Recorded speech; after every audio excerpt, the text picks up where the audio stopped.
গত ৩৪ বছরে রাষ্ট্রপতি তার ক্ষমতা বলে কতজনের সাজা মওকুফ করেছেন তার তালিকা চেয়ে ৪ কর্মকর্তার কাছে লিগ্যাল নোটিশ পাঠানো হয়েছে। রোববার ২৫শে আগস্ট সুপ্রিম কোর্টের আইনজীবী ব্যারিস্টার মোহাম্মদ ওমর ফারুক এ নোটিশ পাঠান।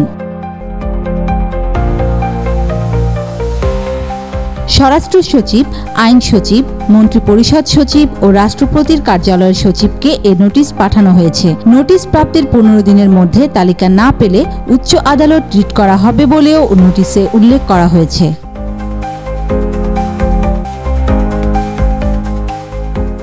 নোটিশে বলা হয়েছে, পরিতাপের বিষয় এই যে দীর্ঘ কয়েক বছর যাবৎ রাষ্ট্রপতি তার ক্ষমতা বলে বহু ক্রিমিনাল, হত্যা মামলার দণ্ডপ্রাপ্ত অপরাধীদের ক্ষমা বা তাদের দণ্ড মওকুফের আদেশ দিয়ে আসছেন।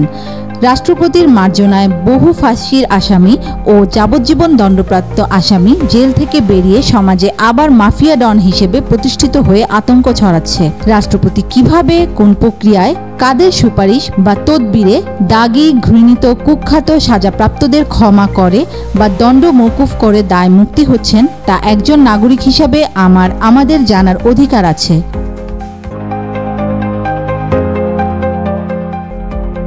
এতে আরও বলা হয়, রাষ্ট্রপতির ক্ষমতা সংক্রান্ত সংবিধানের ৪৯ অনুচ্ছেদের ক্ষমতার অপব্যবহার বা কোনো রাজনৈতিক উদ্দেশ্য বা রাজনৈতিক কোনরূপ বল প্রয়োগ আছে কিনা তাও খতিয়ে দেখা দরকার। রাষ্ট্রপতির দণ্ড মওকুফের ক্ষমতার উৎস বা কোন আইন দ্বারা তিনি কিভাবে কোনো প্রক্রিয়ায় তা করে থাকেন বা দণ্ড মওকুফের মানদণ্ড কি তা মানুষের জানা দরকার। তাই ১৯৯১ সালের জানুয়ারি থেকে ২০২৪ সালের জুলাই মাস পর্যন্ত যতজনকে রাষ্ট্রপতি দণ্ড মওকুফ করে বা দণ্ড স্থগিত করে কারাগার থেকে মুক্তি দিয়েছেন তাদের নামের তালিকা ও কী প্রক্রিয়ায় তাদের ক্ষমা করা হয়েছে তা বিশদ বর্ণনা নোটিশ প্রাপ্তির ১৫ দিনের মধ্যে আমাকে প্রদান করার জন্য সবিনয় অনুরোধ করছি। নির্দিষ্ট সময়ের মধ্যে দণ্ড মওকুফ হওয়াদের তালিকা না পেলে উচ্চ আদালত রিট করা হবে বলেও নোটিশে উল্লেখ করা হয়েছে। News desk, media express.